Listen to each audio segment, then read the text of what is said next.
All right, Mr. Mary, about ready, and got about 1 more minute. Yeah, I'm watching the clock. Okay, perfect. And we will all mute while you get through the pledge. Yep.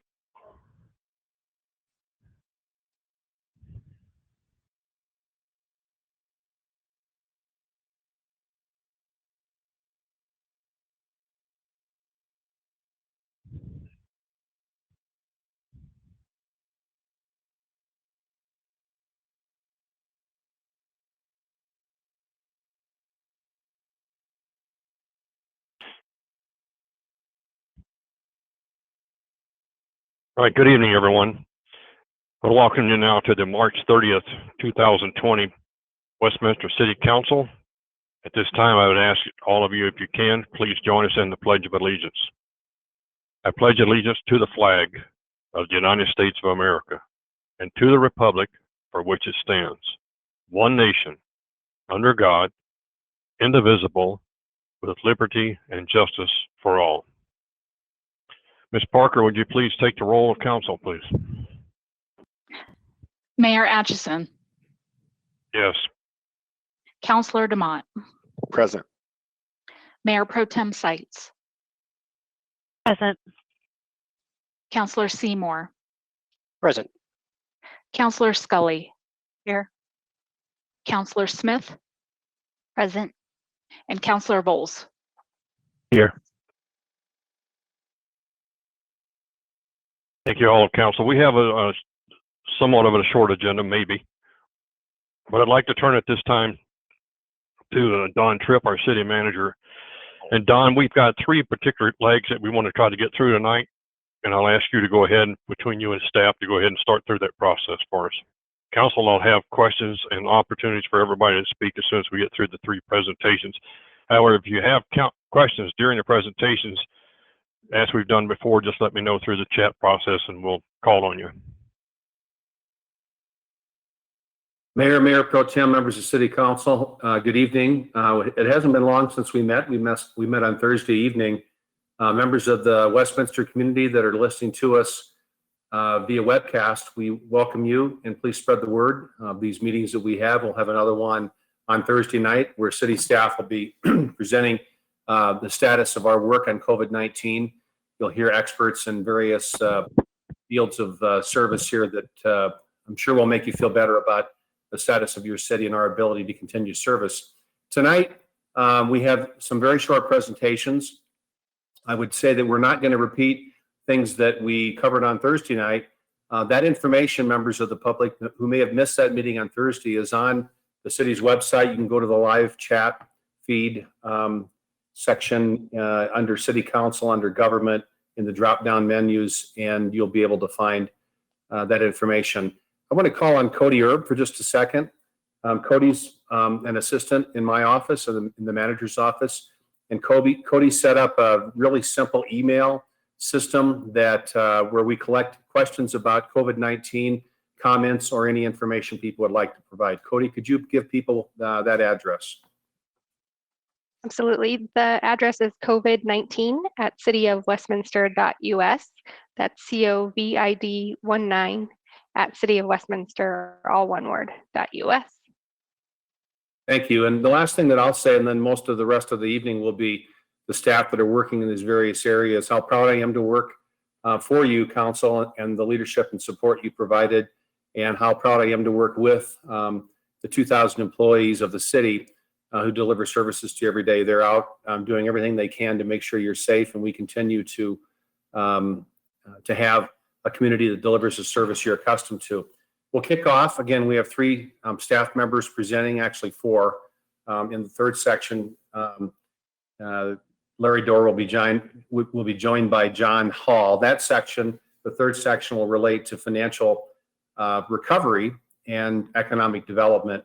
The middle section will be from Ryan Hagerness on communication, things that we're doing that help you understand the status of this, and also giving council a chance to feedback to us whether they think we're hitting the mark with the public and with them. But first of all, I want to introduce our Public Works and Utilities Director, who's also serving right now as the head of our Emergency Operations Center. And I'd like to call on Max Kirschbaum if he wouldn't make a few questions. Thank you, Don. I have just 3 quick updates for this evening that build on the message that we brought to you on Thursday evening. The first item is we talked about planning for support to Growing Home for food transport and distribution. That thanks in large part to the Parks, Rec, and Libraries Department. That effort is scheduled to get underway this Wednesday with a first transportation of food from the Food Bank of the Rockies here to Westminster to Growing Home for distribution. We would anticipate there would be a continued relationship in that effort for distribution of food items to those in need. Second item that I would offer for this evening involves testing and lab turnaround for our city's first responders, that is police and fire, as well as also in the community, the medical professionals. And the point here was trying to rapidly, when called for, rapidly get testing completed for the virus and to get lab results back for our first responders to keep those who are able to continue to perform their duties for the city. To date, the progress has been a little bit slow in this area, but there has been some recent progress worth noting. Specifically, there are 3 facilities that are accessible to our first responders. They are convenient, but not within the city of Westminster. So we are also working to establish a 4th location that would be within the city that would again allow for a rapid testing and a rapid lab turnaround to our first responders. Process is in place, things are moving forward, and I think we're ahead of the greatest need, which is probably yet to come in that area. Third and finally, for this update, the Emergency Operations Center, the EOC, continues to develop and advance partnerships and relationships at the state level, at the county level, and in the county, that would be at their emergency operations centers and in support of the designated incident commanders who are Tri-County Health and Jefferson County Health. Also with nonprofit organizations, medical organizations, etc. At this time, we do not have a specific tasking that has come to our city emergency operations center from the incident command designated individuals, but certainly we are planning because we anticipate taskings to be coming forward as the virus situation continues to advance toward a peak. That's all I have for this evening, unless you have any questions. Max, I thank you for taking this on and for your leadership. I really want to reassure our public that our public safety employees, those in transport business and EMS and fire service, and of course our police officers, it's been a great concern from the beginning, making sure that we have those folks on the street and healthy. And one of the ways to do that is with timely testing. So I can reassure you, we're pulling out every stop and doing everything we can to make that testing speed up for those individuals. And we have even made some progress this afternoon that I'm sure not all are not up to speed yet on, but I want to thank Barbara Opie, who's Deputy City Manager, who's also taken some responsibility for that and leading that effort. And of course, our fire EMS people, led by Chief Doug Hall and Eric Burke, a Deputy Chief. I'd like to turn now to communication, and we'll have some conversation. Our communication program is led by the Director of Innovation and Communication over both of those areas. And Ryan Hegrenus is going to report to us tonight external facing communication, how you can get information from the city. I want to brag a little bit and say I think we have one of the better websites in terms of the content and quality and the readability and functionality.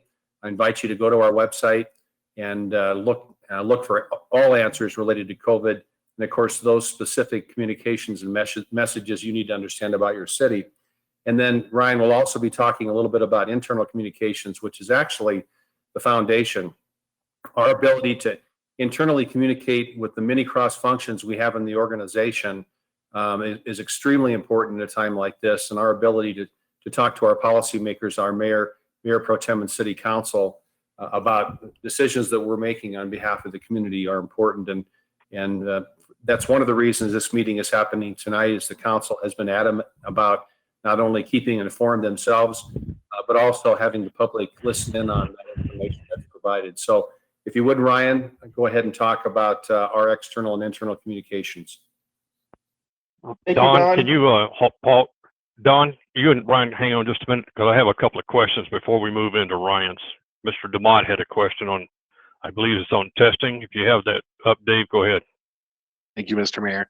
I'm just curious. I've heard and read a lot about the advances the country in general has made in testing through different tests that are being made available that I've heard multiple conversations about that are a little more rapid, because I know the original tests were taking weeks.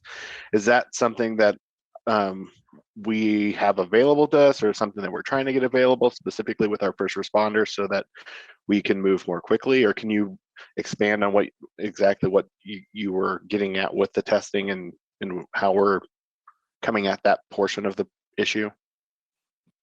So Councilor and Barbara Opie, if you want to step in on this, you're certainly welcome to too once I get done. The mayor's also been informed on this because the mayor's actually been meeting with some of the hospitals too. Councilor, the issue is that the amount, well, two things, the number of test kits available to us and the ability to use those test kits in any priority order even has not previously been defined. It's being defined since, I would say, Thursday or Friday of last week. The test kit availability and the prioritization to certain things that really keep us moving as a city and protect our citizens, like the health of our public safety workers and healthcare workers, has been prioritized. And your city and your staff has been pushing for that. So we've made some headway there. The second element of it is that the turnaround in testing time has just been unacceptable. It's been, between 8 and 14 days. And in the area of public safety, if someone is exposed in public safety and they may have COVID, but we don't know that, they've got to be quarantined. And when it takes a while to get the test, and then the test time takes 8 to 14 days, we can have people off work for much longer than might otherwise be necessary if they could get the test done quicker. So we've been pushing that part too.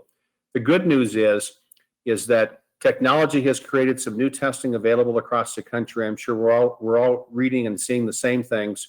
We have tests out there now approved by the FDA that can be read in 45 minutes. I just heard this evening on a news outlet, so I can't confirm it, but it's a qualified news outlet, that 50,000 of those are being produced today.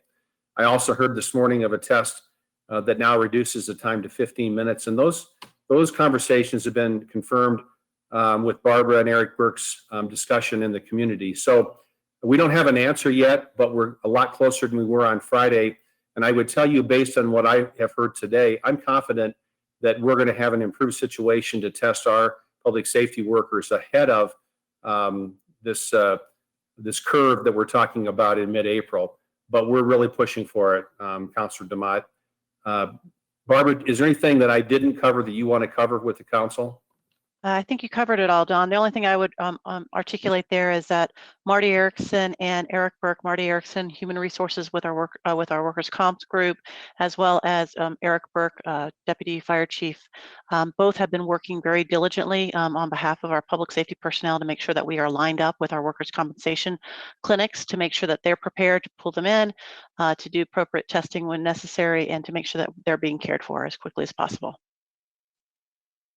Thank you for those answers. I think that's really good to hear that we're making some strides in that area because I know how important it is, and I appreciate all the efforts you guys are taking to keep those folks safe. Thank you. I feel confident that we're going to get ahead of this. Yeah, Don, let me add one piece. This is just from the call that Barbara and I were on this morning. The hospitals are having the same frustration that we are. Just so everyone knows, St. Anthony's North over the weekend lost its first patient because of COVID-19. The priority of getting tests done are, first of all, any patient who comes in that they believe shows enough symptoms to get them tested. After that is healthcare workers. After that, then it goes to first responders. But as Don pointed out, as of this morning, getting test results back even for patients and healthcare workers is still an 8 to 14 day process. The hospitals told us that they're working to skip the second test, which would be after you've served quarantine, because they believe that the symptoms will have dissipated by then. So in order to not to have to wait another 14 days or more to get test results back just to prove that you really are cured, they're making an exception. And if the people don't show any signs, they've had no fever, they're allowing healthcare workers to come back into the hospital. That's about the fastest that we've been able to see anybody get. And unfortunately, the one that they, as I understand it, Barbara, if I state it wrong, please correct me. The one that they did lose over the weekend was COVID, and the test came back after that person expired. Don, would you and Ryan then go ahead? Go ahead, Ryan. Thank you, Don. Mayor, Mayor Pro Tem, and councilors, this is Ryan Hegrenis, Innovation and Communication Manager for the city. I appreciate the opportunity to provide you with some updates and an overview of our communication philosophy and specifically our approach to this crisis. I thought I'd begin by just going back earlier this month. I had the opportunity to meet with many of you to share our division's mission, values, and goals when it comes to innovation and communication.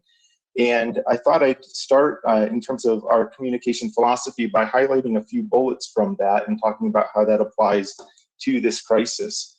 So quoting from that, we believe our community is entitled to timely, accurate, accessible, and understandable information. And we believe the best decisions are data-driven and informed by all perspectives. So in other words, we want to foster a well-informed community, and we want to be strategic and inclusive in our communication efforts.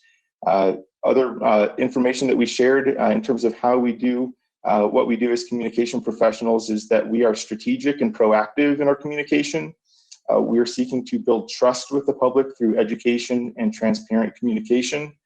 And we are seeking to create a sense of community through meaningful community engagement with council, leadership, and with staff. So all of these things, while those are our guiding principles for our communication efforts, certainly apply during a time of crisis such as this, and in many ways those are amplified. So as we are looking at any communication topic or situation, there's really two questions that we ask ourselves at a very simple level. First is, what are the messages that are important to get out to the community? And secondly, what are the right platforms or the right methods to convey those messages? So I wanted to highlight briefly today for you some of those high-level messages and goals of our communication efforts, and then share with you some of the methods that we're using to get that information out. And then as Don mentioned, we also want to talk a bit about the internal communication practices and get some input from you on both our external and internal communication and next steps. So in terms of the messaging for the community, first and foremost is informing our community with timely updates about health and public health and safety.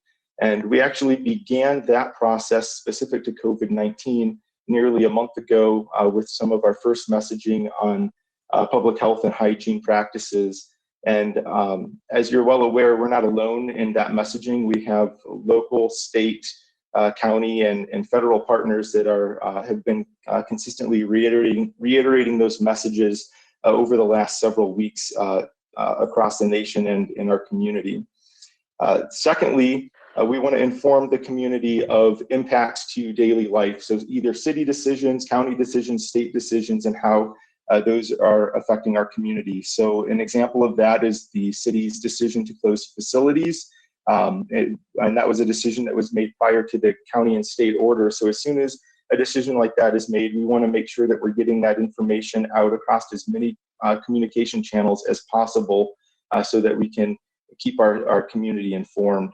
And then secondly, as our local partners and state partners are putting information out, we want to be sure that we are communicating those in a timely fashion to the community as well. And we are in close conversation with those partners and monitoring those things so that generally we're getting those out as soon as we see that information posted on their websites.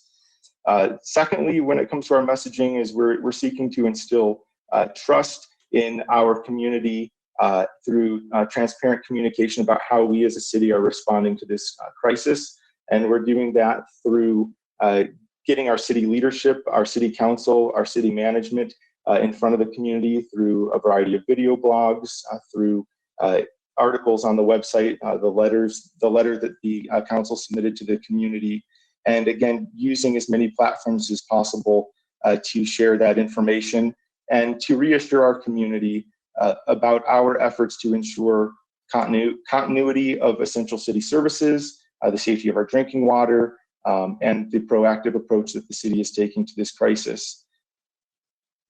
And then lastly, we're also wanting to put out into the community some of the positive stories that are going on right now to provide some things that are a little bit more lighthearted, or to provide some special programming that people can enjoy from their homes, just to adapt our service delivery.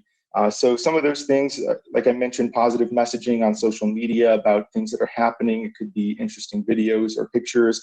And then our Parks, Recreation, and Libraries doing a great job of shifting some of their program delivery to digital formats and getting that information out there. I'd like to shift and talk a little bit about the platforms and methods that we're using. And there's really two filters we use in determining how we're going about that messaging. First is what platforms are going to allow for the greatest impact to reach the most people and to do it the most efficiently. And then secondly, our inclusivity efforts and making sure that we're considering all members of our community. So when it comes to the platforms we're using, we have data from our community through community surveys, as well as data from our outreach tools and analytics that inform those decisions in terms of how we're getting information out to the public. And then from the inclusivity standpoint, we're making sure that the majority of our messaging, especially the things that we're posting on our website concerning COVID-19, are both in English and in Spanish, and we're looking at opportunities to further expand upon that.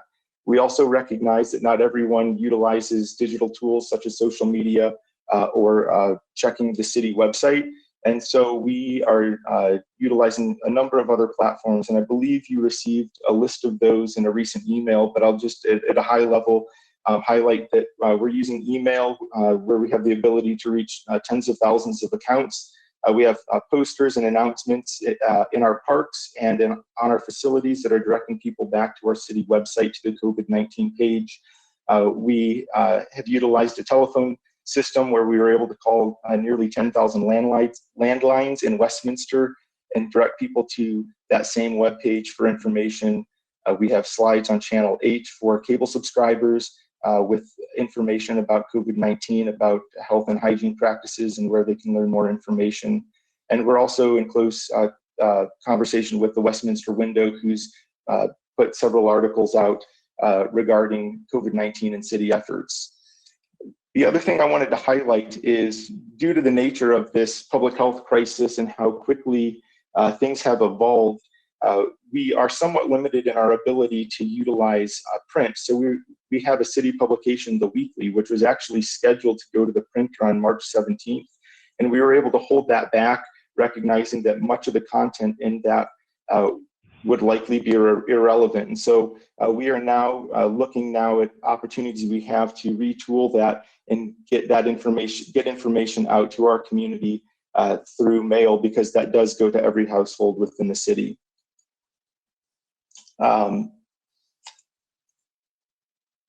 What I'd like to do before I talk about internal communication is just highlight for those listening some of the ways that that our community can become more informed. The first is the COVID-19 webpage, cityofwestminster.us/COVID-19. That's our central hub for all information from the city. We link to numerous resources from the counties and from the state. And we have information for the business community as well. Also, our YouTube channel, we have a number of videos that talk about different ways that the city is approaching this crisis. And then, as Cody mentioned earlier, we have the COVID-19@cityofwestminster.us email address, where the community can send any question they have to us, and we will respond in a timely manner to that. Another thing I wanted to highlight is last week we had a live stream event for business support, and that was very well received in the community, and we're looking to do another event like that, and that will be this Thursday, April 2nd. And we're calling that Westminster Resilient COVID-19 Response. There's information on our city website about that, and we're really excited to have the opportunity to talk with our community about COVID-19 and to have the opportunity for our city staff to respond to questions from the community. That will be followed by another business support forum that will be from 6:30 to 7:30. And so we're looking forward to those opportunities to further engage with our community.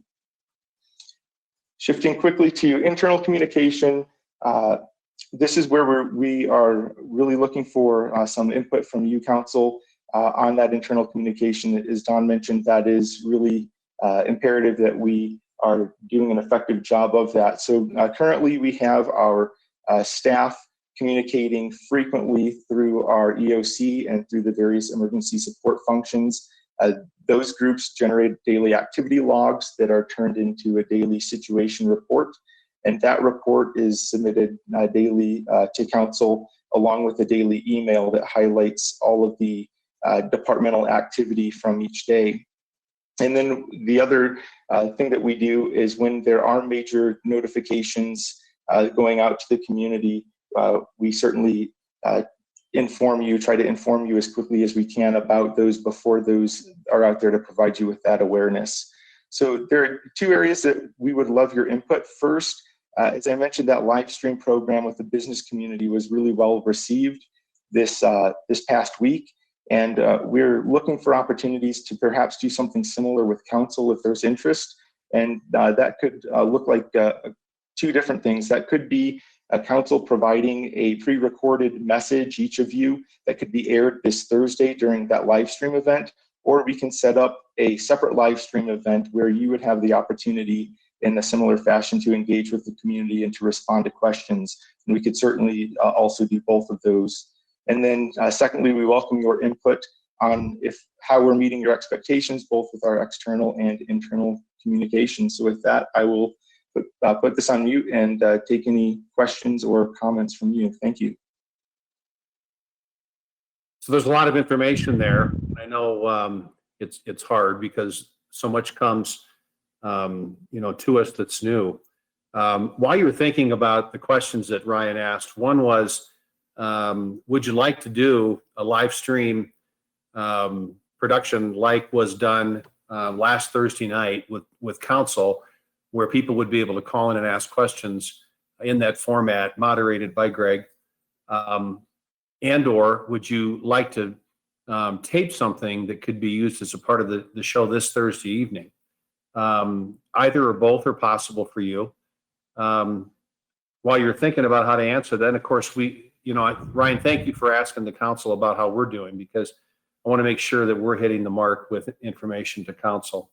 While you're thinking about that, the question of those that don't have access to digital is one that council's brought up, and I have particular concern about also. Not everybody works from computer and smartphone and that sort of thing.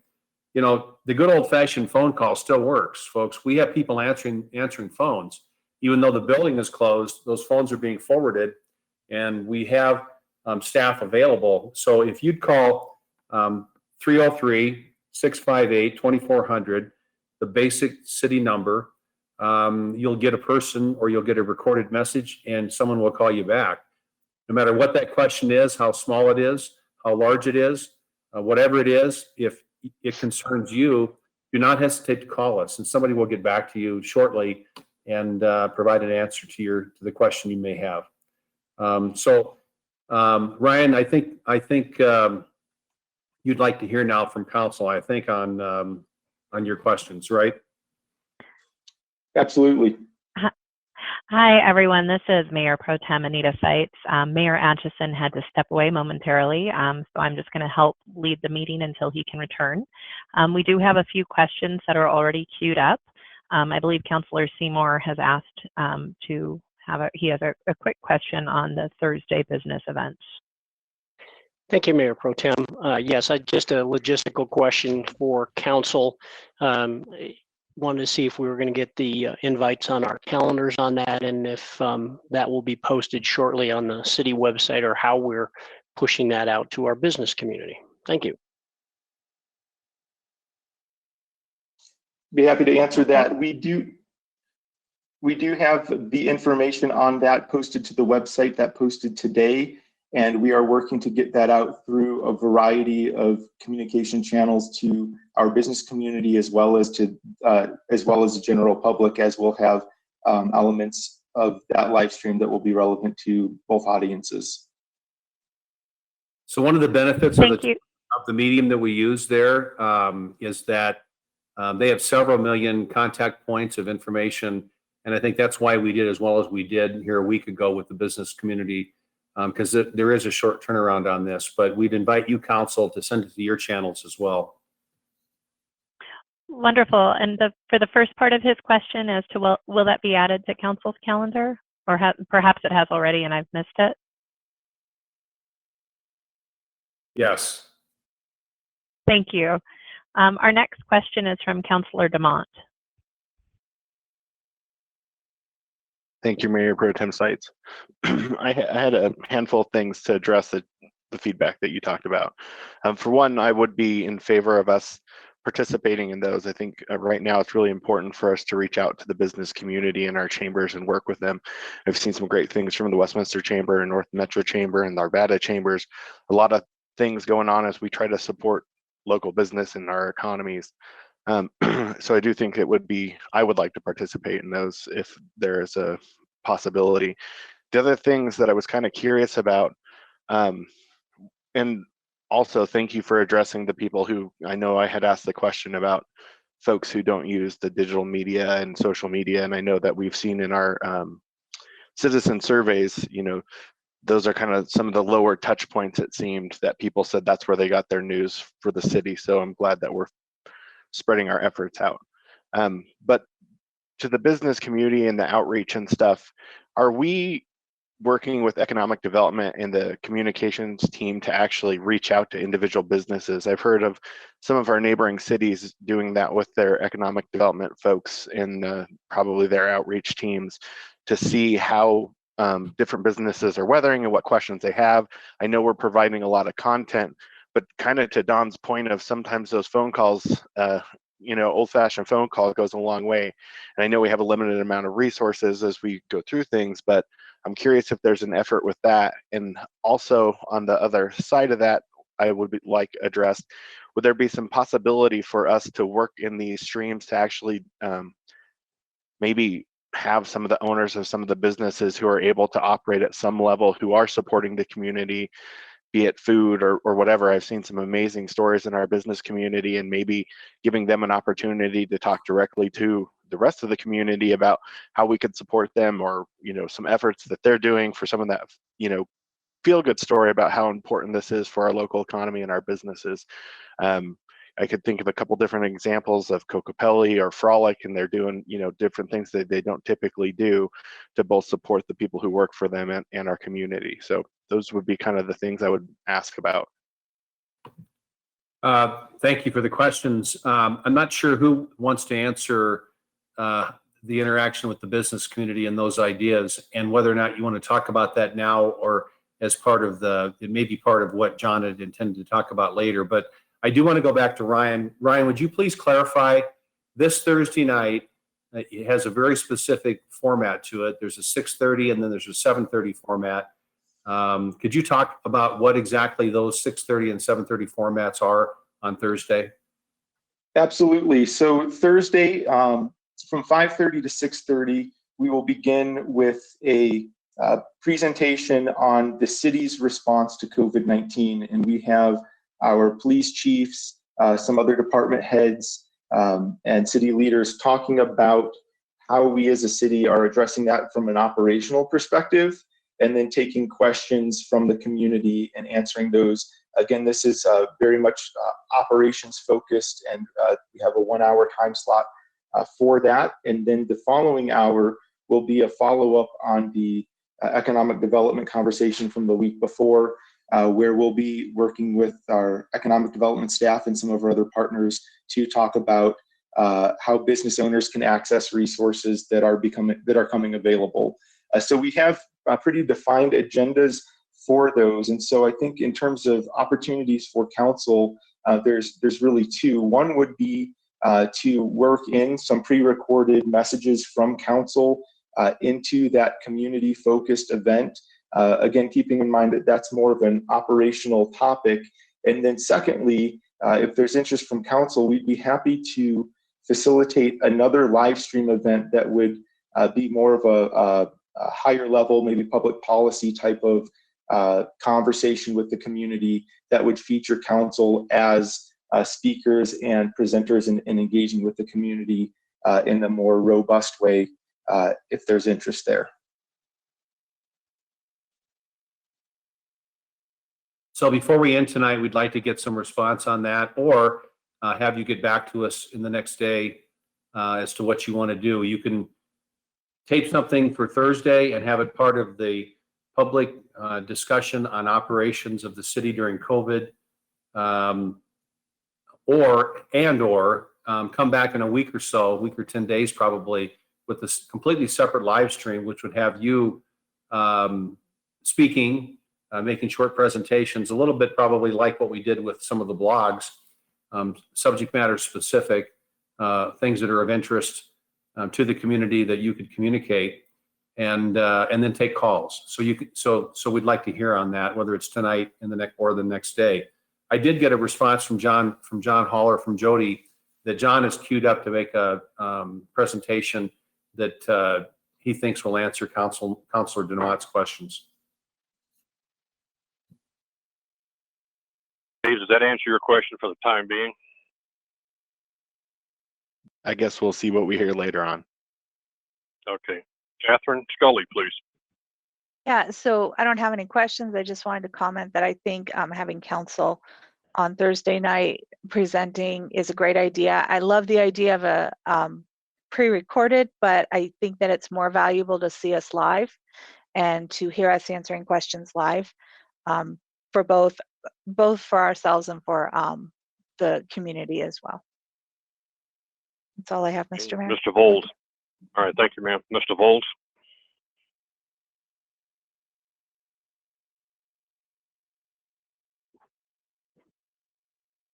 John, can you hear us? I think it was on mute. Can you hear me now? Yeah, go ahead. Okay. I also had the same question Councilor DeMott had, which was how are we partnering in our communications and our outreach? How are we partnering with other groups, Chamber of Commerce and such? So I think we're going to get to that later. And then let me just thank you, Ryan, and your team for your quick action. Your COVID-19 page was up very quickly with lots of great information and lots of resources, and that happened very quickly. So thank you for that. And then also, you know, a number of us on council mentioned, why don't we have an email, kind of one central email if residents had questions, and you had that up and running within an hour. So I want to commend you and your team for your proactive, quick approach to what's going on right now. So just from me to you, thank you very much. Thank you. Just to follow up for a short thing on the outreach to business, I actually did a webcast this morning with the Westminster Chamber, and we're going to be doing those on a weekly basis. We're trying to set up a standard date and time.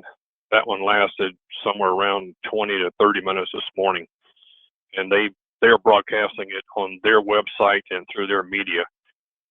So we'll continue to do that one, trying to make sure we're getting out as much information. And one of the things that I'm going to continue to do is refer people to the city's website, because information for small business owners, proprietors, and employees is readily available there on things that they should be doing to protect themselves financially.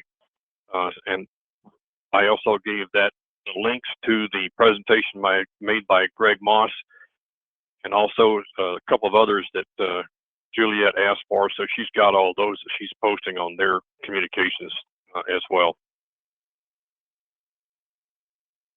We'll come back to the question. I think, Ryan, you got a pretty good indication of where people would like to be as far as the council members on this upcoming events.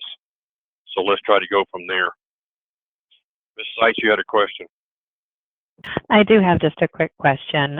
This is going back to the question about the platforms that we use, and I really want to say I appreciate and applaud the focus on inclusivity. I do think that COVID-19 is highlighting the digital divide, and really so much is being pushed online right now, that there is a segment of the population that I think is feeling kind of left out or left behind. So I was encouraged to hear both Mr. Hengerness and City Manager Tripp's comments in regards to wanting to make sure we're reaching all residents. I would ask, I believe we've already done one call where we called all residents in the city. I'm wondering if we should do that prior, if we've put thought into doing that prior to our next regularly scheduled council meeting, to alert everybody that it is now online, but that they can actually call in to participate. They don't need access to the web. So that it's a very specific in the weeds question, so please forgive me, City Manager, but just wanted to share that thought.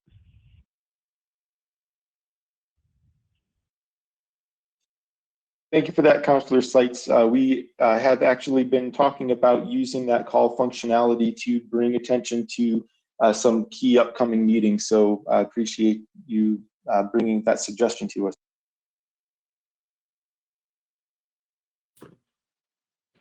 Well, I'm going to take an Are there attempt. any other questions yet? Go ahead, Don. I'm going to take an attempt to summarize what I heard here. There seemed to be some interest in this live stream. I heard that from at least 3 people. I also know that our staff thinks it's going to be really important to follow through with this operation-based stream that we'll have on Thursday. So this is what I'd suggest. Would like to get agreement on that or something else, that we proceed with the Thursday presentation as we'd intended, and we work towards a live stream next week. I think that next week in particular, there's going to be potentially a significant amount of change and movement on this, and I think it would be a really good idea for the public to see the city in front of them next week. Yeah, so how does that sound to council if we try to get that ready? And I guess I'll ask Ryan, I'll put him on the spot here a little bit. What were you thinking of in terms of the next live stream after this one Thursday? We can certainly schedule a live stream next week at a time that would work for council, and we can tailor that event both on the topics that council would like to speak to the community about, as well as the current situation with COVID-19, because it is something that is constantly evolving and changing. So we want to be adaptable to that as well. But I think to have those regular opportunities with the community and to have a second live stream would certainly be a great opportunity to keep in front of our community and be able to have that two-way dialogue. Essentially, this would be like a digital version of a town hall meeting. Council, would you go ahead and respond in the chat if you're in support of the proposal made by staff as far as the live stream? Then I've got a recording on it. I already have 2 people in. So as the remainder of the council would just put your comments in the chat, that would help. While we're waiting for that, Ryan, you got anything else at this point? I think the only thing that I'd like to say is just I'm really proud of the city staff that have been doing this communication work. And it's not just our communication team, but it's staff across the city that have been working tirelessly and doing a great job. We've really increased the communication, and we've seen a significant engagement from our community, which is encouraging, and we look forward to that continuing. Thank you. But Ryan, the only other question I have is, we raised a comment, and I can't remember when now, about the printed piece of paper that we typically send out, and the fact that that's so far behind by the time we get it out, and whether or not we should continue to do that until we have a better handle on stuff being more consistent. Where did we finally end up on that? Thank you, Mayor. You're exactly right. The time lag between producing our city edition and that getting distributed to homes is such that for us to have tried to put something out in the last week or two with as quickly as the situation has changed, it would not have worked well. But now that we have the state stay-at-home order in place, I do feel, and our team is currently working on developing a revised version of our city edition or some similar print publication that can get to every household within the city, because that was one of the great benefits of that, is that we do get that to every household. And so we're looking to try to get something out as quickly as we can, and to include information both in English and Spanish that's specific to COVID-19, so that we've covered all of our households with that information. Okay, I'm gonna take one more question, and then we'll try to move on to the next section, and then we'll still have a round robin for the council. Mr. DeMott, you had a question. Yeah, kind of question and comment. I appreciate what you're saying about the weekly, because I do think that that's probably one of our best opportunities to hit more residents. So maybe if we're doing something that's more along the lines of how they could get other information, so that if it's the information that's rapidly changing, like we've seen, you know, half of each day, it seems like things are different. But if they could at least know some of those things that Mr. Tripp, you shared, as far as like, you still can call and ask for phone numbers. Here's what we do know for the next month. So that we're kind of directing those folks who don't have computers to be able to get more information for themselves, I think might be valuable. Thank you, Councilor DeMott. Absolutely. Our goal with all of our communication efforts is to point people to where they can learn more, whether that's going to a website or calling a number. So we'll certainly take that direction. Thank you.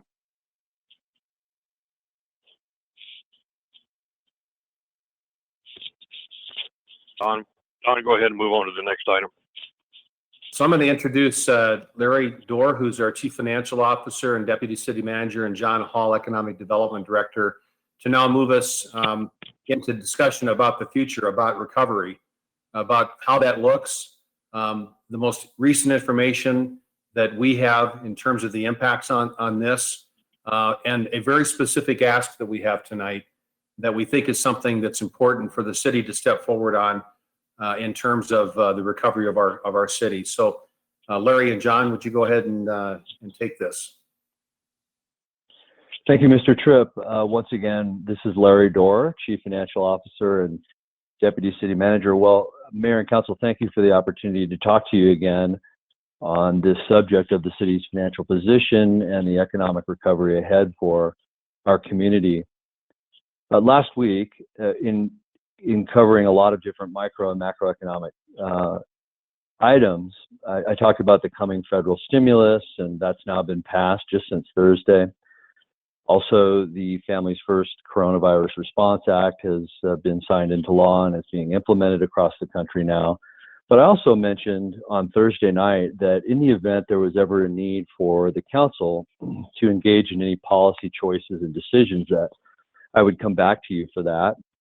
And we as a staff and team would come back to City Council for any necessary policy decisions to aid in the recovery of the Westminster community. And for tonight, we believe it's time for a policy related to investment in small business recovery in Westminster.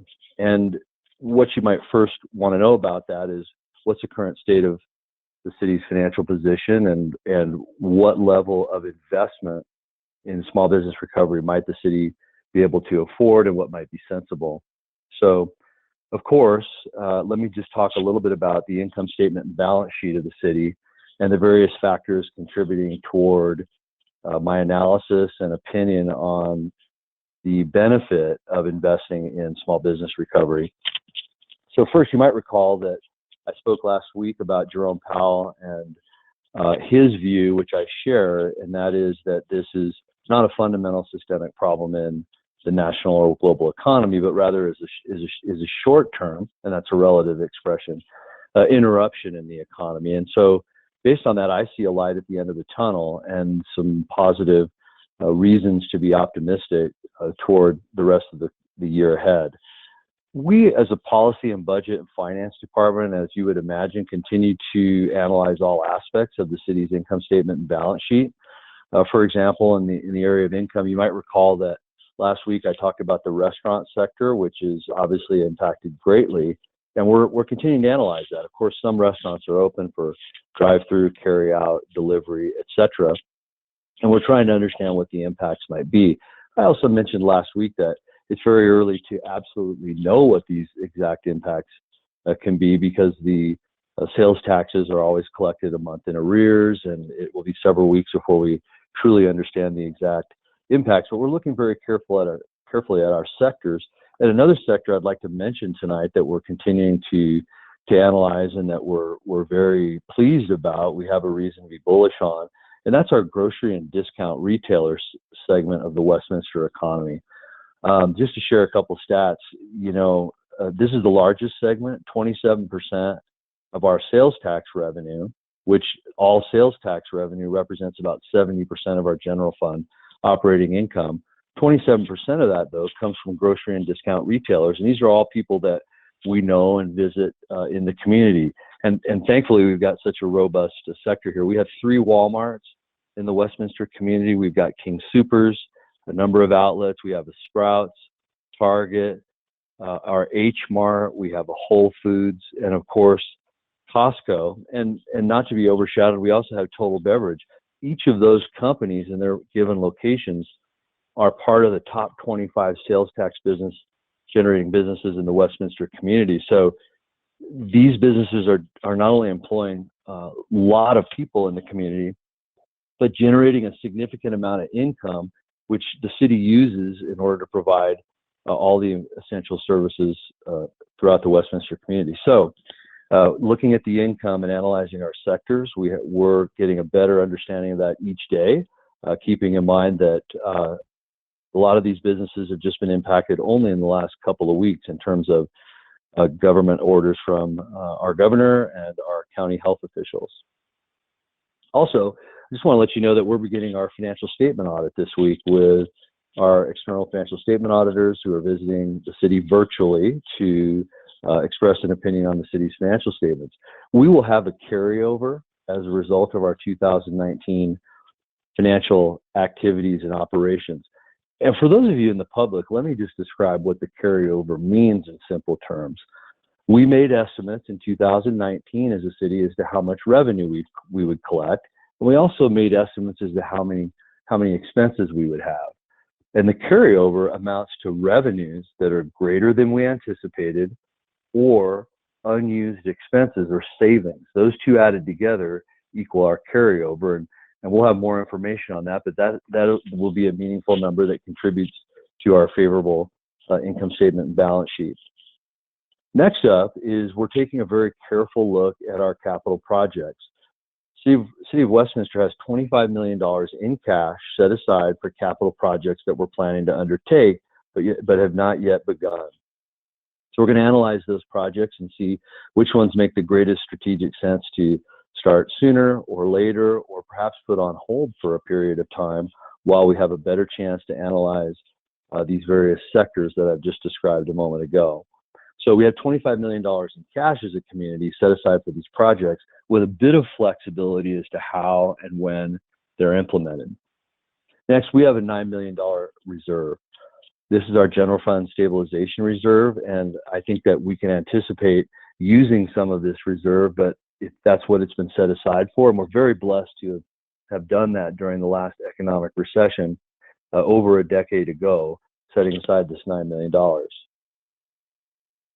Additionally, we're looking at the expense side, right? We're also looking at what type of things we will need and perhaps won't need.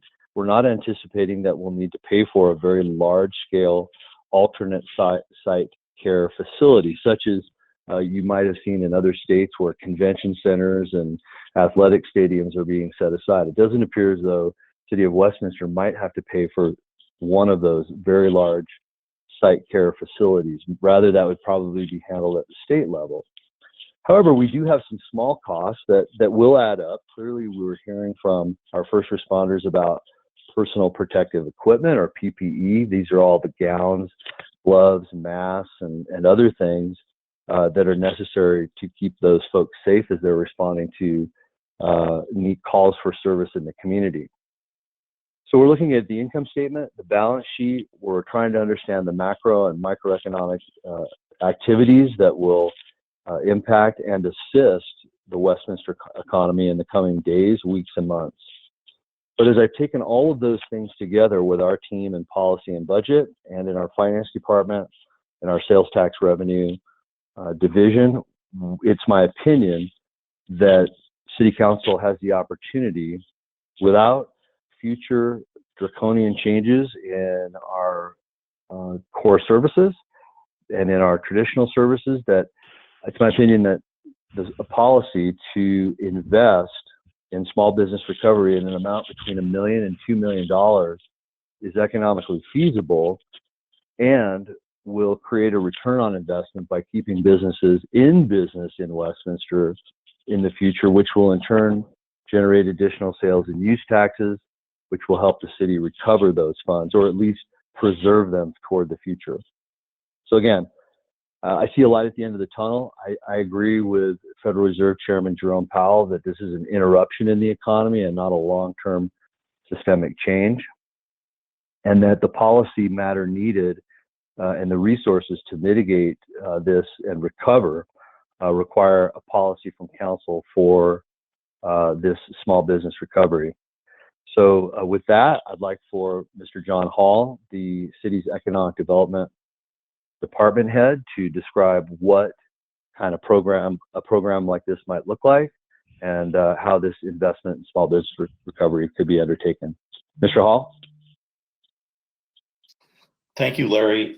Mayor and Council, this is John Hall, Economic Development Director, and it's a pleasure to be able to speak to you this evening. Larry's done a good job of outlining the big picture and some of the pertinent dynamics that have led us to making a recommendation to assist small businesses in the city. I want to add a couple of other pieces before I jump into a little bit more detail about what that might look like. We spent most of last week and somewhat of the prior week working our way through the precise language of stay-at-home orders. Then subsequent to that, we spent most of our time working our way through what the federal legislation would look like. And as you're probably all aware by now, about $350 billion has been set aside for small business and business assistance through the Small Business Administration. And that falls, generally speaking, into three types of assistance that the SBA, or Small Business Administration, will be providing. The most salient of those is their disaster loans of up to $2 million for small businesses and nonprofits. Second category of those is what they're referring to as their paycheck protection program that provides funds to cover payroll. And the third are known as the Express Bridge loans, which allows small businesses up to $25,000 to cover a variety of expenses. So that's the good news. The challenge in this, and we alluded to this last week, is that at best, SBA would actually start sending money out the door in 6 weeks. My guess is it's more like 8 weeks.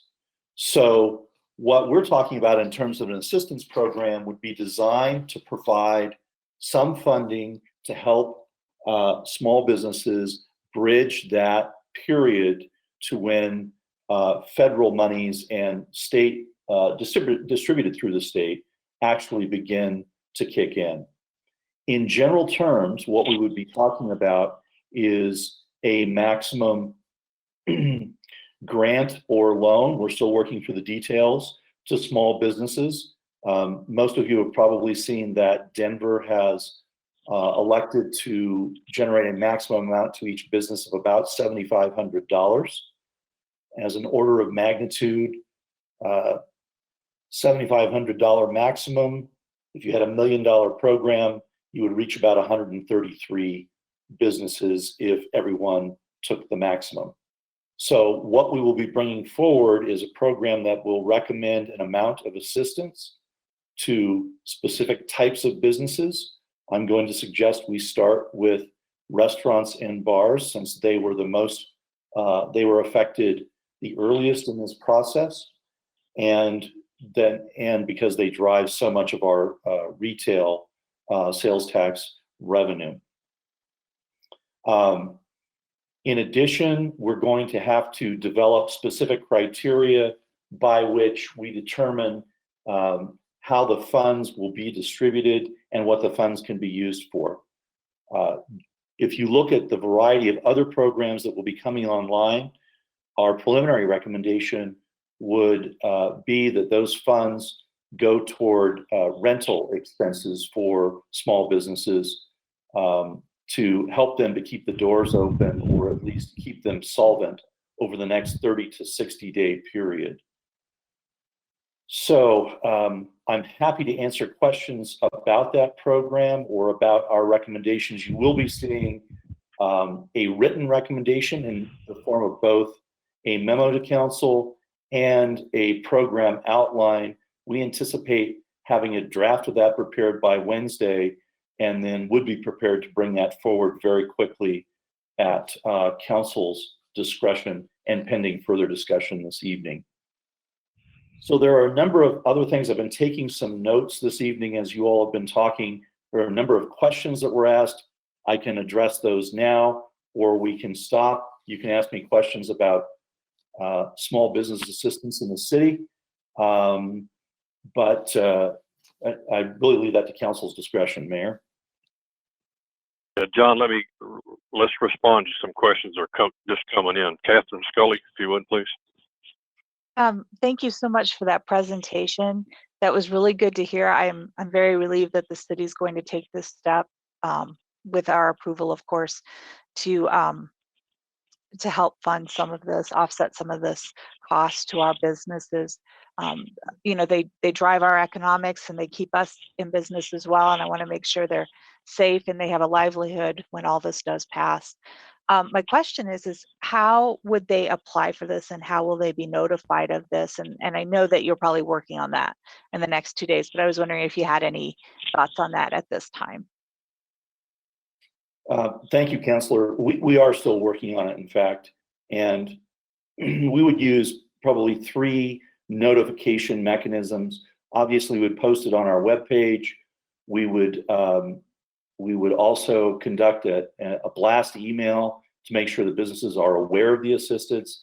And then we would also be making phone calls as well, not only to provide information about what we're doing, but also what the federal government is doing, and to make direct contact with those local businesses.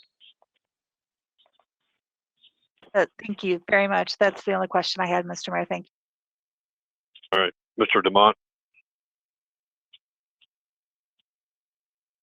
Thank you, Mr. Mayor. I know I had some other questions that I know sounds like you had on your list, but I was just curious. You mentioned how many businesses you thought that this would help.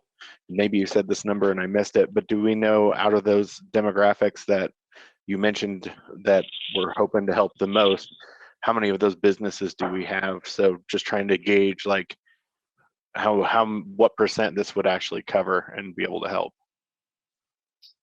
Councilor Demott, in fact, we don't know. Okay. Staff, we've had a staff member actually driving the past couple of days the entire city to try and identify every single business we can that is in some way impacted, either through closure signs or they have altered their business model. We're trying to get more accurate information about everyone that's impacted. We're also working directly with landlords and shopping center owners to identify whom they've identified as being impacted. So we're working on that as we speak. Okay, two things on that just while I'm thinking about it. One thing I would ask is, however you can, some of these businesses that are fighting tooth and nail to provide food to the community and stay solvent, definitely would like to see how we can step up for those. The other thing I'm curious if you've looked at, because when you're dealing with the property owners, is there any kind of incentive that we can, or you're looking at to work with the actual property owners to maybe have them help us out by the city being able to do something for them? Councilor, one of the pieces I'm trying to evaluate is there a way to ensure that the property owners are participating as well in assisting lessees with relief over the next 30, 60, 90 days, so that the city isn't footing the entire bill and the landlord is receiving a full check for rent, but in fact hasn't put any skin in the game. We are hoping that we can develop and leverage partnerships with those property owners. And we will also be working with the property owners directly where we can. We have a number of wonderful shopping center owners and developers and property owners in the city who really do care about our community and want to make sure that it retains its vibrancy and that small businesses are helped and can be maintained. So we are working with them directly, yes. Great, thank you very much. Sites. Thanks so much for this proposal. I definitely am interested in learning more about it on Wednesday and appreciate the fact that you have been proactively looking for ways to assist our business community, understanding that sales tax revenue is our lifeblood. So thank you. And Mr. Dorr, I really do appreciate you giving us a good assessment of where kind of the health of the organization now and our ability to provide this level of assistance, but also to continue to provide our services to our residents. So thank you for that reassuring assessment. So I'll look forward to the details on Wednesday, but I am cautiously supportive. I was wondering if you would help us, and if you don't have this tonight, it would just be helpful for our report on Wednesday. I do know that Mr. Dorr mentioned, I believe he said 27% is the amount of sales tax that we get from grocery and discount stores. It was our largest sector. I'd love to know what percentage we get from the different groups that would be impacted by this. I think you said it would be predominantly restaurants and bars. So I'd love to know what percentage of sales tax that represents for Westminster. It really helps us see that, in addition to wanting to help on a human level, it also helps explain to our taxpayers the return on investment by keeping them their doors open. I wanted to see if we anticipate that this program will be nimble. So what I mean by that, I'm curious if we end up seeing that federal measures maybe assist particularly with mortgages for landlords of commercial businesses, or there's some sort of relief at a federal level. Would we be able to change what this program looks like, or would we be able to quickly sunset it and change to the new need? Does that make sense? It does, Mayor Pro Tem. I'd want to consult with legal counsel as well as to just how nimble we can be. There are certain kinds of activities we can easily engage in and others that are not as easy. So when we get to operating expenses, for example, it becomes much trickier to provide public funds and assistance. I definitely Mayor Pro appreciate Tem, that. Mayor Pro Tem, it's Larry Dorr speaking, CFO.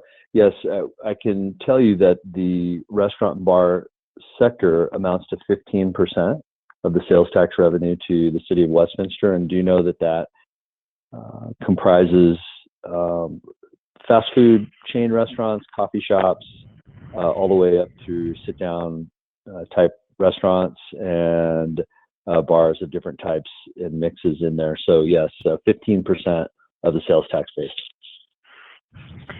And then my next question, would this be primarily for kind of mom and pop, or would this extend all the way to corporate chains? That again does not need to be answered tonight. Yeah, Mayor Pro Tem, our initial thinking is that probably not corporate chains.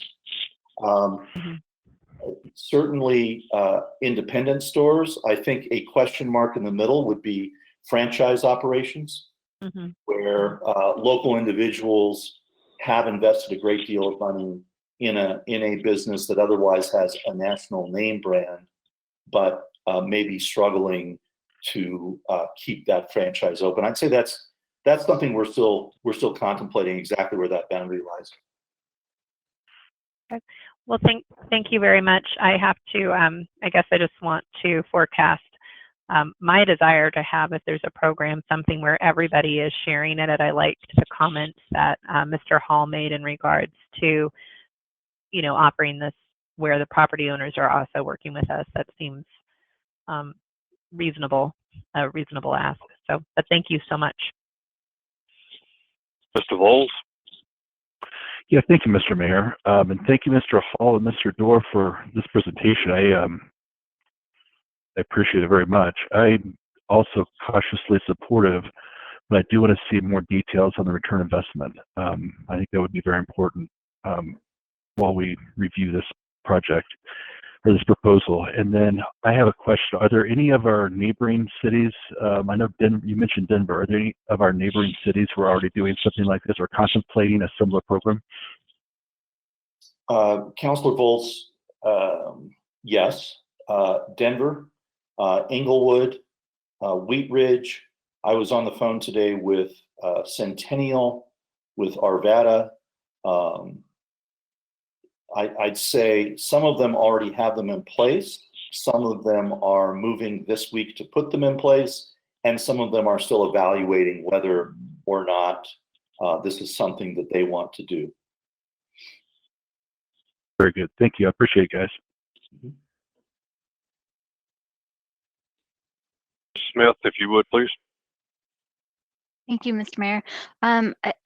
This question may not be available for answer today because it just happened within the last 24 hours, but the president just extended the I guess CDC's recommendation of extending to April 30th.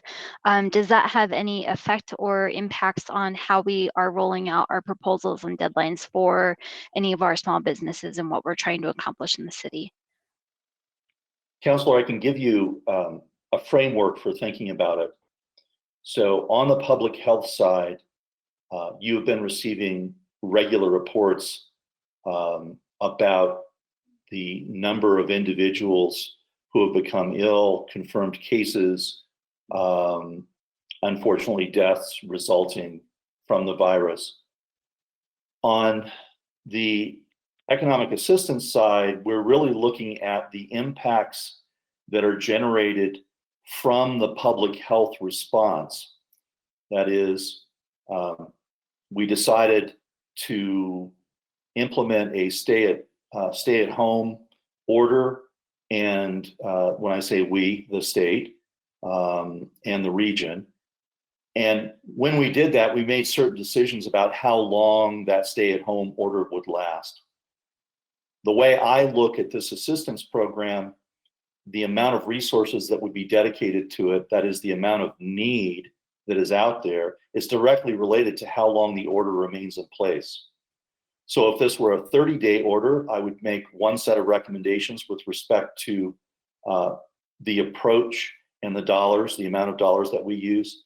60 days, it probably looks a little bit different, and 90 days, it starts to look bigger. So that's, I think, the framework around which to think about how we might be designing an assistance program, both in content and amount. Okay, thank you.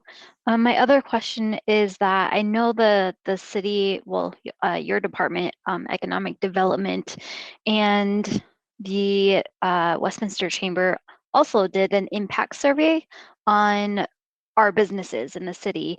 Have we been able to compare data between what the chamber has received and what we've received? And I know that we're working collaboratively with them, but what does that data look like, and what is it telling us so far? Councilor, that data is not back in yet. We're actually participating in 2 surveys, one with the Adams County Business Response Team and one with the Westminster Chamber. So as soon as we begin to have some solid results, I'd be happy to report those out to you. Okay, thank you. Yeah, you know, this is an important proposal for our entire community, just to keep all of us going, including our small businesses, and just it's an overall trickle down effect. So I appreciate the work that you, your team, and Mr. Dorr has been doing as far as trying to get some assistance out there. So thank you.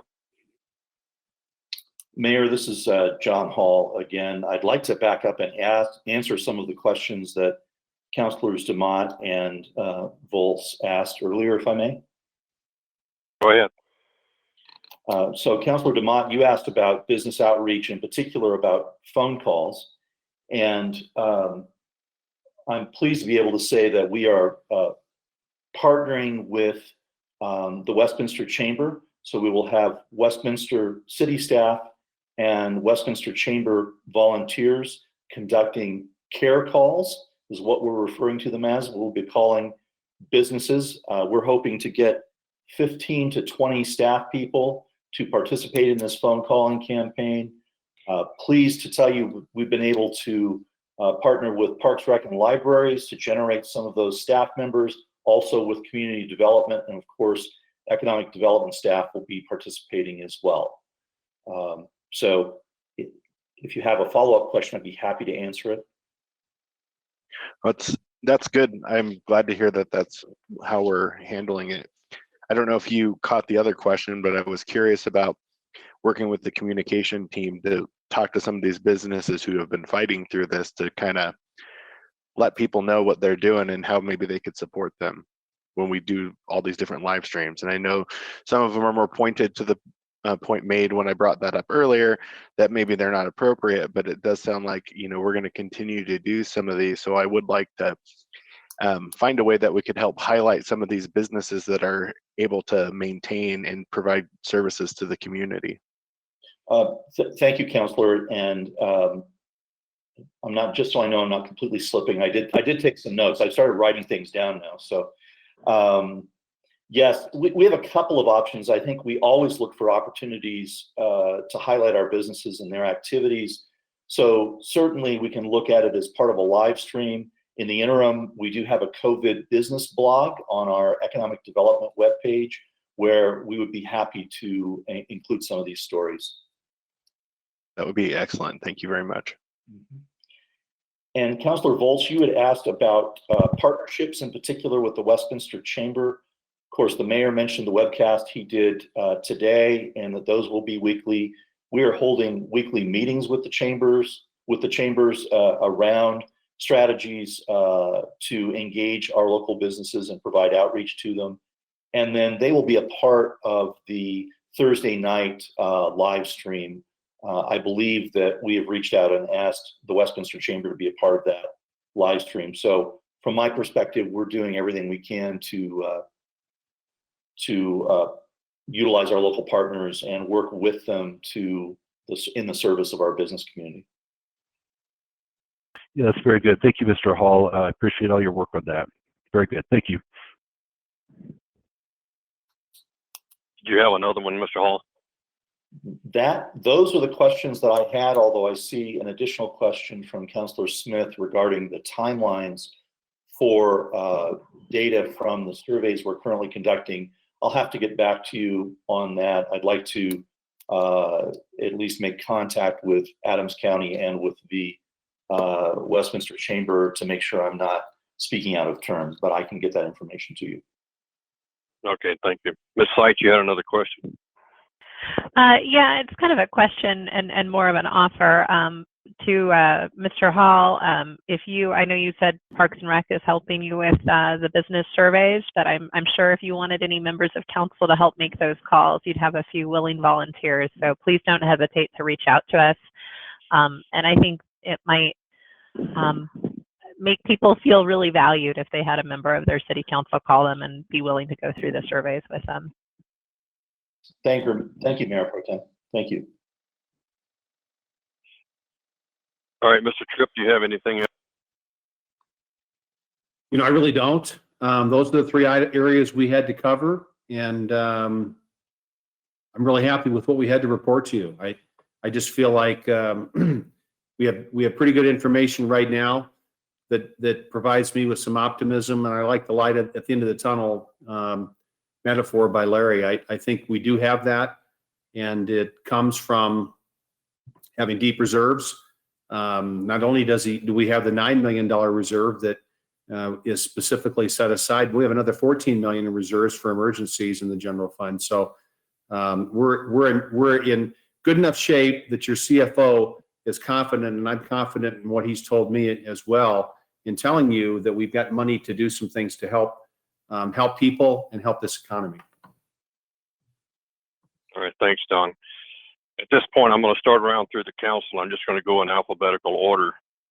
Any questions you have that you haven't had a chance to ask or comments you want, this will be your time. Mr. D'Amato, I'll start with you. Ms. Seitz, you'll be up next. The only other thing that I was curious about as I think through the proposal being made, and you may not have these details yet, and this is probably for Mr. Dorr. Do we have any idea of how you would judge what amount that a business would be available for? Is it going to be based off like square footage or prior sales, or do we have any idea on like eligibility of amount, or are we thinking like a set kind of amount, or do we really know those details quite yet? I don't believe we do. No, thank you. Yeah, thank you, Councilor. Yeah, I would also just defer to John Hall, but there are a number of different ways of doing this relative to rental rates and things like this. But Mr. Hall, would you have any comments or for the future? Larry, I think it is for the future. We don't have those specific details, but in general terms, we would probably set a maximum not to exceed, depending on the amount, a couple of months of rent, both a dollar maximum and probably a number of months of rent maximum. But that's why we're talking with some of the property owners and landlords to determine, as well as the businesses, to determine what those dollar amounts actually look like. Okay, great. I imagine it's not going to be a one size fits all kind of problem, but I appreciate that. All right, next up is Ms. Seitz, if you would go, and Mr. Seymour, you'll be up next. Thank you, Mr. Mayor. And a hearty thank you to all of the different members of Westminster staff that have just really been serving this community in an amazing fashion the last few weeks. I appreciate this call tonight or I guess meeting rather tonight, and all of the information you've shared with us. And I'd ask you to keep up the good work. I do have two things I wanted to bring up that I have heard about being done in the community to kind of raise spirits. And for any residents listening, thought these might be some fun ideas, ways you can build community within your own neighborhoods. One thing that I've heard about from other communities is they're encouraging folks to put up white holiday lights as a sign of hope and community. Obviously, check with your HOA to make sure it's okay in your neighborhood, but I am going to be putting white holiday lights up in mine. Also, I don't know if people have heard about the teddy bear hunts that are going on. People are putting teddy bears in their windows, so people who are kind of stuck at home with their toddlers and can't go to parks and playgrounds, when they go on walks, they can have something fun for their little ones to do. So I'd recommend people kind of looking for ways that they can raise spirits within their community. I would also ask that staff continue to find innovative ways to support those that have been really impacted by this. I know there's going to be a lot of gig workers that are having a tough time navigating how do they get assistance now. There's going to be people like renters. I know we've sent staff multiple emails that we've received on this topic, but there's a lot of people feeling pain. So I would ask you to use those innovative, proactive minds to see if there's ways we can step in that are reasonable but meaningful in this time. So thank you for everyone for listening. Thank you to our community for supporting each other, and thank you to my colleagues. I really appreciate how we're tackling this together. Mr. Seymour, you're up. Ms. Scully, you'll be next. Thank you, Mr. Mayor. I also want to thank staff for the many, many days in a row that I know you have worked. And so I appreciate your diligence, and especially very excited from hearing from Economic Development and Innovation Communication tonight. As a small business owner, I know that during times of economic loss like this, addressing fixed cost is a critical need just to keep things moving forward at 30 days at a time. So I look very much forward to a draft report and some specifics on some of the assistance that we will be able to deliver, hoping that it is surgical and specific, targeted to those where we can make a difference. While we do have excellent reserves that past councils and city managers have worked to build, we're not the federal government, and we can't just throw money out there without having responsibility back behind that and hoping on a return for the businesses that we're giving it to, so that we can look forward to better days. But I appreciate that greatly, and I look forward to that report. Thank you, Mr. Mayor. Ms. Scully, you're up. Ms. Smith, you'll be next. Thank you, Mr. Mayor. I too just want to reach out to the staff and just say thank you. I know you've all been working really hard, and it shows. I appreciate it. We do get a lot of questions, but it's always nice to have people and places we can refer those questions to and know that we're going to be able to provide our residents with answers. I did want to report out as well some good stories. I understand that's something we're adding to our webpage, and I think that is just an amazing idea. I would recommend that some of the Jefferson County teachers, band teachers, played a Rickroll, and they are posted on YouTube, and it is really fun to watch and to see our teachers.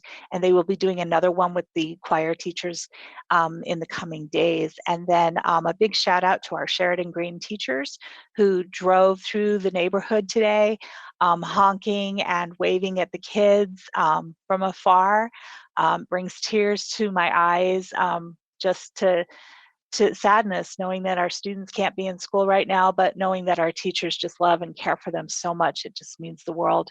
And then a reminder to our public, I know that we're all worried for ourselves and our health and our safety, but remember there are also people who need to be taken care of during this time. And so please, if you can give blood, the blood banks are short. If you can donate food, maybe a few extra cans from your own groceries, that would greatly help. Our food banks are short. And check on your neighbors. We have people who do not have families that can come and check on them and bring them things as they need.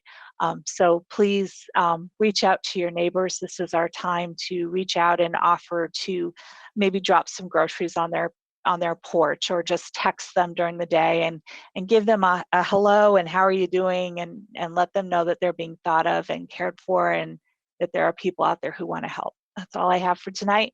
Everybody have a great week. Thank you.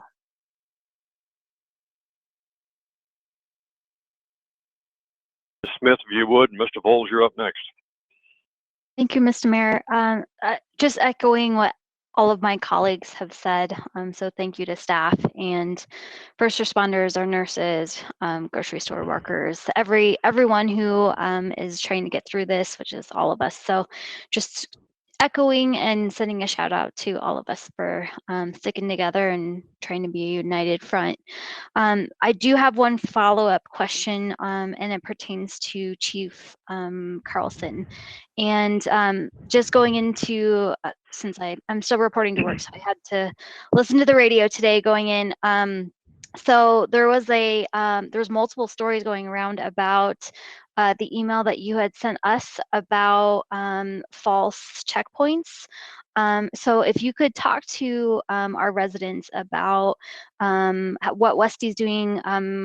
From my understanding, we don't have checkpoints, but if you could do it from a Westminster perspective, I've heard about Greeley, I heard about Aurora, and some news stories, kind of concerning news stories. So if you could just kind of give us a brief update of what you updated us on so that all could hear would be greatly appreciated. Certainly. Carlson, please. Yes, I'm sorry. Yes, thank you, Councilor Smith. I'll reiterate what I mentioned to you already, that a particular staff member at a hospital had been stopped at a checkpoint and detained there for quite a while before being allowed to move on. And the City of Westminster does not and has no plans to implement any kind of checkpoint to check on people's reason for being out and about. We don't use that tactic. We remain and do the same things that the mayor and I spoke about on Thursday. We are using awareness and education communication to have people comply with the stay-at-home order. There are numerous exceptions to that order for a variety of reasons. We are certainly aware of that. But we have no plans to implement those at this time, and we have not used them in the past. Thank you, Chief. Chief, Oh, go ahead, Mr. Mayor. Smith, yeah, hang on just a second. So this whole thing started with a call from one of our hospitals that a person responding to a recall by the hospital showed up significantly late from their required show-up time.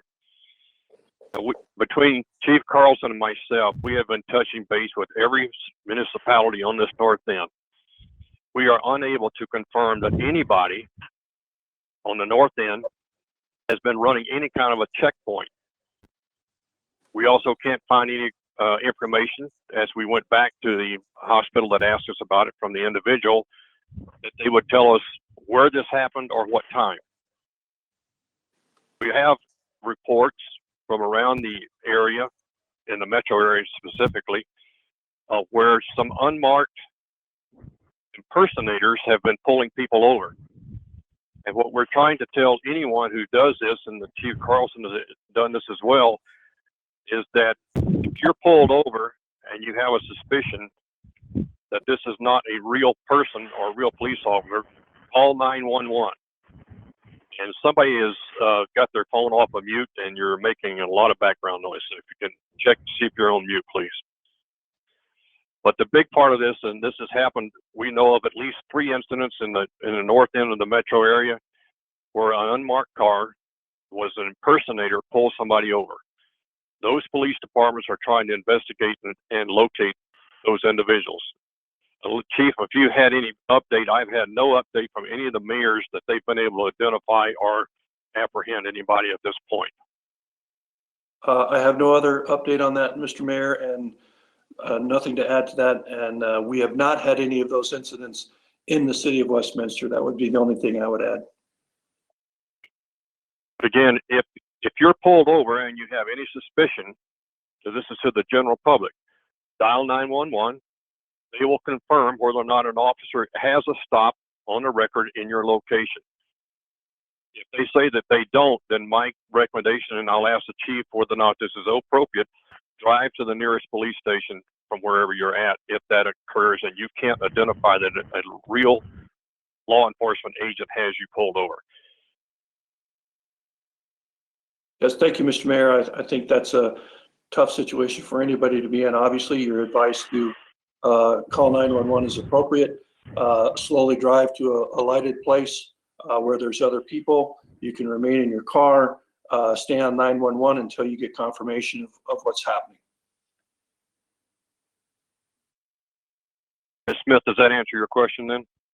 Yes, it was more of kind of a public safety announcement, just to have people Okay. kind of aware, because I know that we had an update from Chief Carlson this past weekend. So, and then I heard about it again on the radio. So I just wanted to make people aware that from our perspective, it's not happening, and from what we know from around us and neighboring cities and jurisdictions, it's not either. But to be aware that if it is happening, to do exactly what you said, Mr. Mayor, is call 911. So. All right. Thank you, ma'am. Mr. Voles. Yeah, thank you, Mr. Mayor. I also want to thank all of our Westminster team. It's really impressive, the proposals, the hard work, and it's been going on for a number of days now. So thanks for all of your work. I want to thank my fellow councilors. We're working together as a cohesive team, and I think that's for the benefit of our city. So I appreciate that. And also all of our residents who've contacted us. There's so many good questions and suggestions. We forwarded those on to our city team, and it's been very much appreciated. And then also the businesses that are hanging in there, working hard, and continue to stay open. So I want to thank all of those groups and all of those people. I would also, that with our city team, I would offer to help out in any way I can to reach out to either businesses or residents. Any kind of help you need, let me know. And then finally, everyone be safe and healthy. And that's all I have. Thank you. Let me update the council and some stuff that has been going on a regional basis. I was able to pick up mail today, and I did receive from the Department of Housing and Urban Development the notification that our CDBG fund award has been granted. For the 2020 cycle, we have received $631,903. And as we've gone through before, this money may not come for several months. And Mr. Hall, if I recall right, we have to have it dedicated by September, October. Well, we have to have a plan in place for how we use the funds at about that time. So. Okay, yeah, that's what I'm talking about. Just so we have some kind of a documentation of how we're planning to use the money. Yes, thank you, Mayor. One of the comments that you heard earlier, Barbara Opie and I were on a call with the hospital this morning when we were told that a site in Westminster had been reviewed by the Corps of Engineers as a potential overflow site for patients. That site is the former hospital at 84th and Federal. It belongs to St. Anthony and Centura.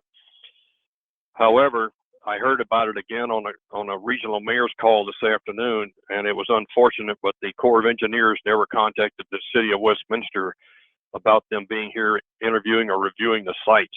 So we're trying to figure out what this means and when this decision is going to be made, but they're looking at a number of sites throughout the metro area. We've had continuing emails that we're trying to get answers for. Some of this has been emails coming into the COVID-19 site that Cody responded to earlier. And I brought it up with the Metro mayors this afternoon, is that we are being asked to curtail rent and mortgage payments and foreclosures. What I have back from the groups that we can talk to as far as the county, attorneys are still filing foreclosure notices. However, the court is not adjudicating those and are deferring them. But we have had some comments that some people are using that court filing to go back and pressure tenants to move out. That's not legal. They haven't been adjudicated to the court. The courts are not handling those at the present time. And I don't know when they're going to. But that is, to my understanding, and Mr. Franklin, I think you're still on, I do not believe that is a legal process for them to force somebody out based on the fact that the court case was filed, since it has not been adjudicated. Yes, Mr. Mayor, this is Dave Frankel speaking. I would definitely direct our residents who have landlord-tenant questions to Colorado Legal Services. As you're aware, the City of Westminster is one of several Adams County local governments that are sharing the cost of providing Colorado Legal Services services to our residents, and those are available by telephone and through the website for Colorado Legal Services. Thank you, Dave. The other one that we've been receiving some questions about is the city would put a moratorium on rent and mortgage payments.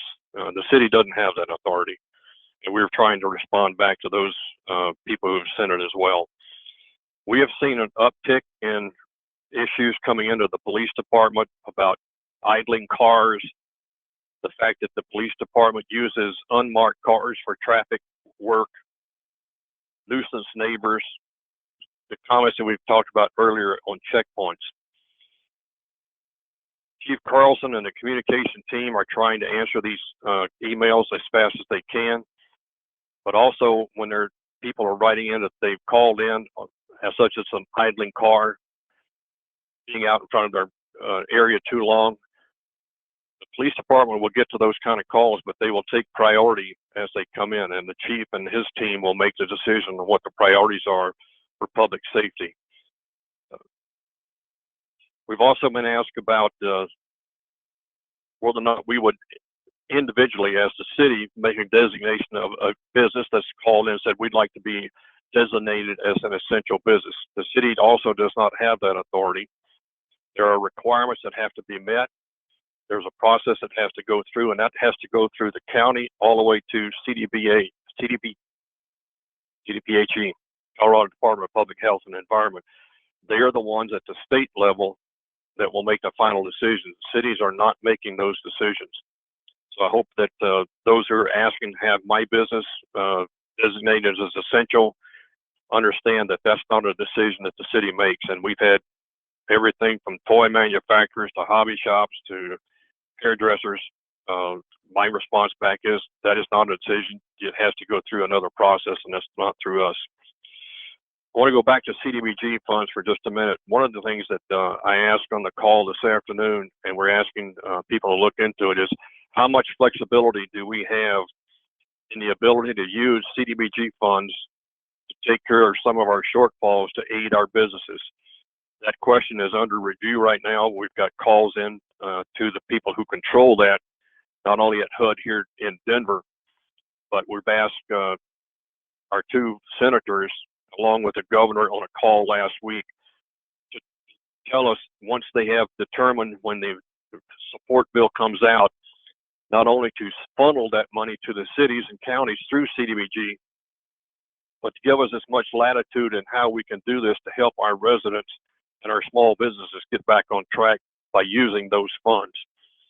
If we could use a portion, if not a large portion, of the 2020 grant to do that, that would go a long ways toward having money available. If we get that approval, we don't know what the requirements or restrictions on how we're going to be able to use those funds would be. Those are things that will have to come later on, but we've asked the question and we're waiting on a response clear back from Washington. Mr. DeMont, you had another question regarding CDBG. I'm just curious if we think there's any room that they're going to change what uses those could be for as this whole thing goes through with the COVID-19. That's part of the question we've asked them, Mr. DeMont, is how much flexibility can we have to use for businesses or employees, anything that we can in there. We'd like to know if we can use it, but they have not made a determination yet. Right. Until they determine how the stimulus fund is going to be handled out and funneled out, and what the restrictions are on it, which could be several weeks yet, we just don't have an answer today.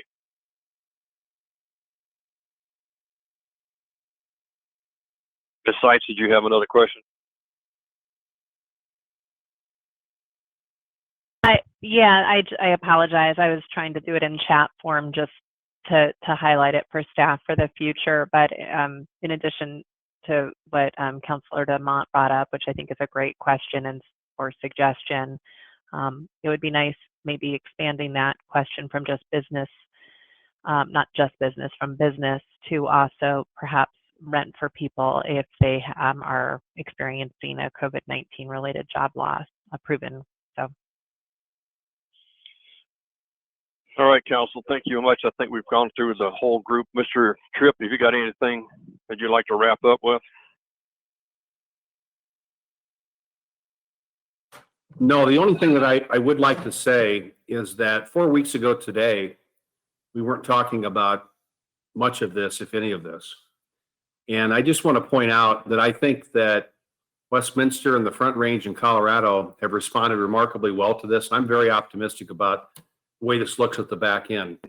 City, counties, and state are working well together. We found answers to hundreds of problems.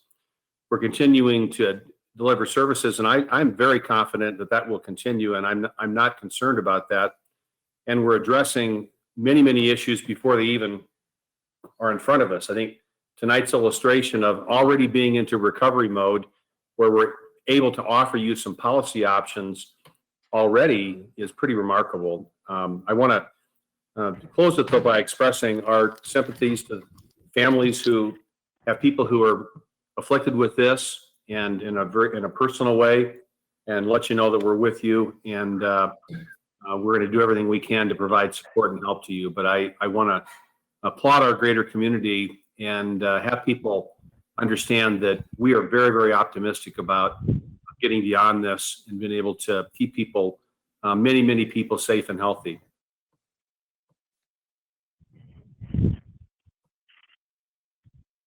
Go ahead, Mr. DeMont. I know I had requested council to potentially there was a letter going around the state house about chiropractors, and I had asked if maybe council would be open to signing a letter of their own to request the governor at least review that policy. And it sounds like I didn't have enough support to move forward with that.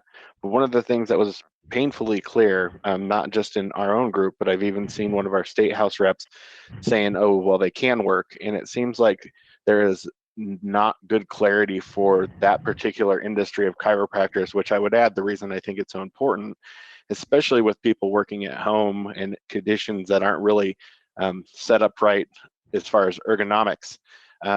That service could be very vital to a lot of people who do go on a regular basis for health reasons that otherwise may have to go into an ER or a doctor's office, which I know we're trying to keep people out of. So I understand wanting to not spread the illness. I still personally think that that is one service that makes a lot of sense for health and well-being.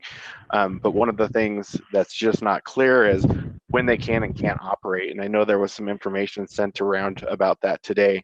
And so maybe that's something that staff could at least follow up with the county representatives, and if we have any at the state, that we could at least get clarity around it for some of the chiropractors that typically operate in our city.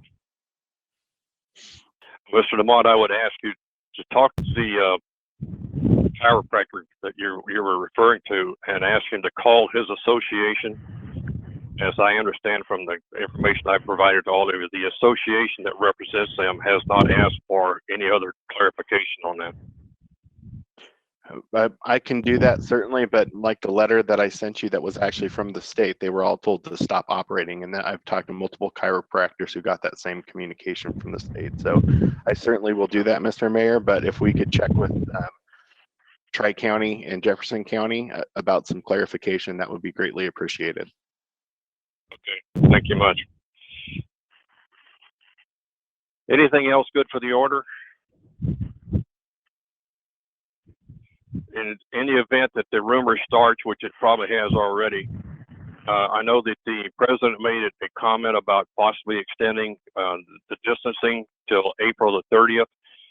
In my conversation, at least with Tri-County this morning, there has been no movement by the governor, at least as of 10 o'clock this morning. But that discussion is ongoing about an extension past 11th April of the stay-at-home order. And unless we can show that we have a leveling off or a decline in the infections, in which we can't determine because we can't get testing back fast enough, I would anticipate that we may see another extension past April 11th, but that is not certain. Let me repeat, that is not certain. And I'm hoping that the governor will make a decision sometime in the next couple of days so that we don't come up to the last minute and get another order. There are other items. Thank you all. One, we have Thursday night, I believe is correct, Ms. Parker?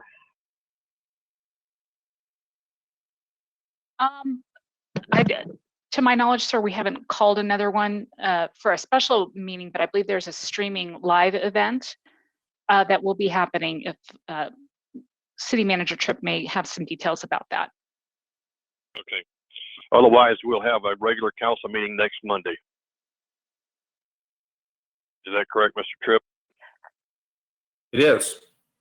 You'll get an agenda packet as normal on Wednesday evening. If you have items that you're interested in having us be prepared to talk about Monday night related to COVID, please let me know. Thank you. Okay. All right, everyone. It is approximately 8:20. At this point, we are adjourned. Everyone have a good night and be safe. Good night, Mr. Mayor. Thank you.